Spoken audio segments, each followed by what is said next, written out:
Hello दोस्तों, स्वागत है आपका मेरे इस चैनल में जिसका नाम है एक कहानी हॉरर वाली। पहली बात, आप सबको मेरी तरफ से हैप्पी न्यू ईयर। 2020 तो बहुत कठिनाइयों के साथ बीत गई। आशा करता हूँ 2021 हमारे लिए अच्छी हो। तो आज मैं आपको हैप्पी न्यू ईयर की एक सच्ची घटनाओं के ऊपर आधारित हॉरर स्टोरीज बताने वाला हूँ। ईयरफोन लगा के सुनना, तभी आपको मज़ा और डर क्या होता है महसूस होगा।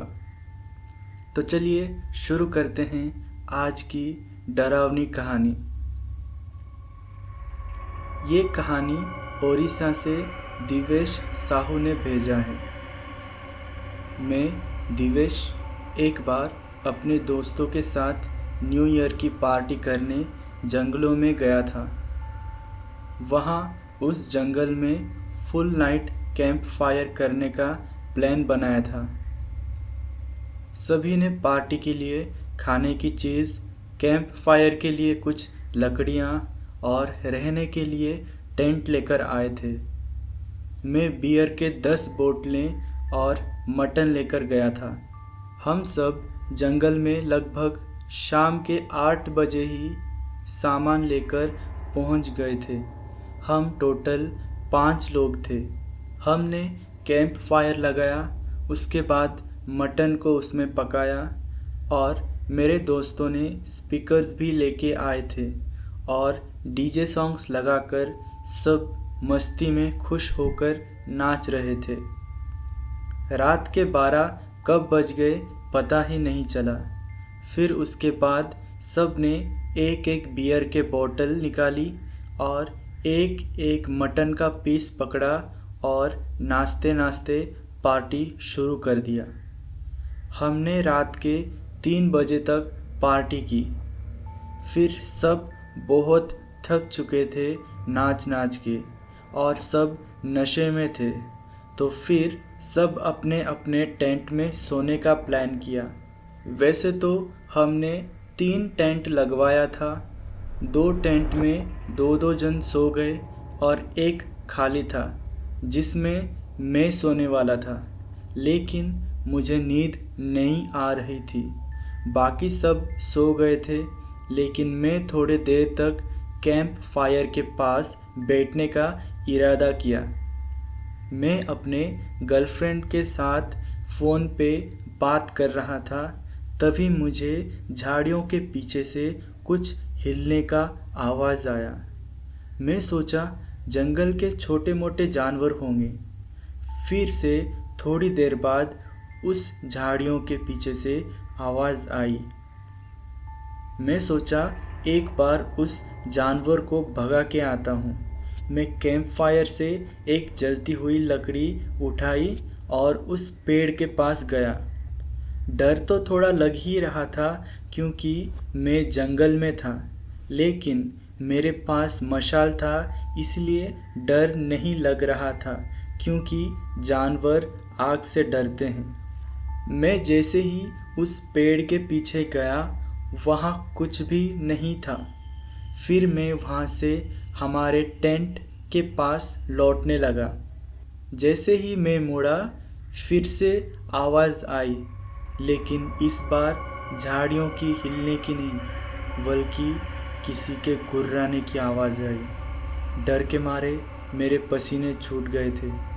मेरे में इतनी भी हिम्मत नहीं हो रही थी कि मैं मुड़ के पीछे देखूं। मैं जैसे तैसे टेंट के पास पहुंचा और मेरे दोस्तों को उठाने लगा, लेकिन कोई उठ ही नहीं रहे थे। फिर मैं अपने टेंट में गया और चुपचाप सो गया। फिर थोड़ी देर बाद फिर से मुझे गुर्राने की आवाज़ आई और मुझे एक परछाई भी दिखाई दी, जो कि इंसानों जैसी ही दिख रही थी।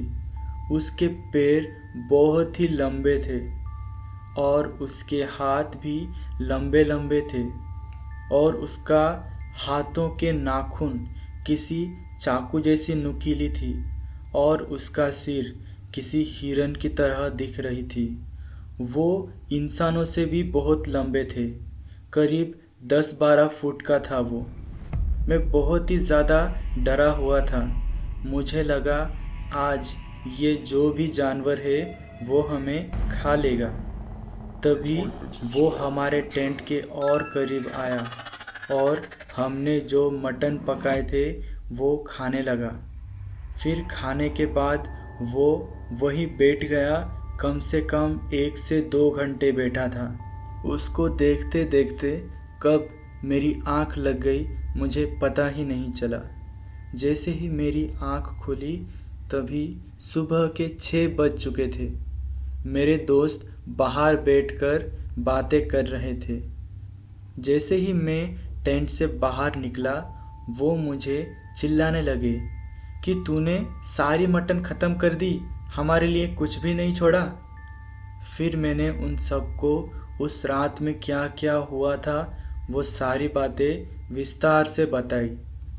ये सुनकर सभी बहुत ही ज़्यादा डर चुके थे। फिर हमने हमारी जो भी सामान थी सारे चीज़ पैक करके उस जीप में रख लिया और वहाँ से निकल गए। हम सब एक जीप से आए थे। हम जा ही रहे थे कि तभी वही गुर्राने वाली आवाज़ आने लगी। हमने गाड़ी और तेज़ भगाई। जैसे ही हमने पीछे देखा वही कमीना जानवर जो मैंने रात को देखा था हमारे गाड़ी के पीछे दौड़ रहा था। हमने जैसे तैसे करके उस जंगल से निकलकर हाईवे पे पहुंच गए। हाईवे पे पहुंचने के बाद राहत की सांस मिली क्योंकि उस हाईवे पे बहुत सी गाड़ियां चल रही थी। हम जल्दी से हमारे गांव पहुंच गए। गांव पहुंचकर सभी को ये बात बताई। तभी मेरे दादाजी ने कहा, उस जंगल में क्यों गए थे तुम लोग पार्टी करने? और कहीं जगह नहीं था क्या? वो जंगल श्रापित है। वहाँ एक ब्रह्म राक्षस रहता है।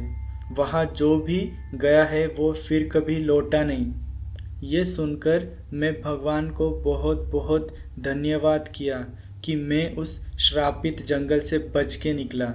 फिर मैं ये बात अपने दोस्तों को भी बताया। ये बात सुनकर मेरे दोस्त बहुत ही ज़्यादा डर गए थे। हमने कभी सोचा नहीं था कि हमारे साथ ऐसा भी कुछ होगा। मैं आपको बस ये एक बात बताना चाहता हूँ कि न्यू ईयर की पार्टी अपने घर या फिर किसी होटल या फिर किसी जगह पे जो कि आपके घर के आसपास हो वहीं सेलिब्रेट करना। जंगल में जाने का गलती मत कर बैठना क्योंकि इतने बड़े जंगल में बहुत सी राज छुपा रहता है। कब क्या हो जाए किसी को खबर नहीं। धन्यवाद मेरी कहानी को सुनने के लिए। तो दोस्तों, कैसी लगी आपको आज की कहानी? डरावनी थी ना? अभी आप भी जंगल में पार्टी करने से डरेंगे ये कहानी सुनने के बाद। अगर आपको आज की कहानी अच्छी लगी हो तो इसे like, comment, share and subscribe ज़रूर से कर देना। Thank you for watching my video and happy new year to all my dear subscribers.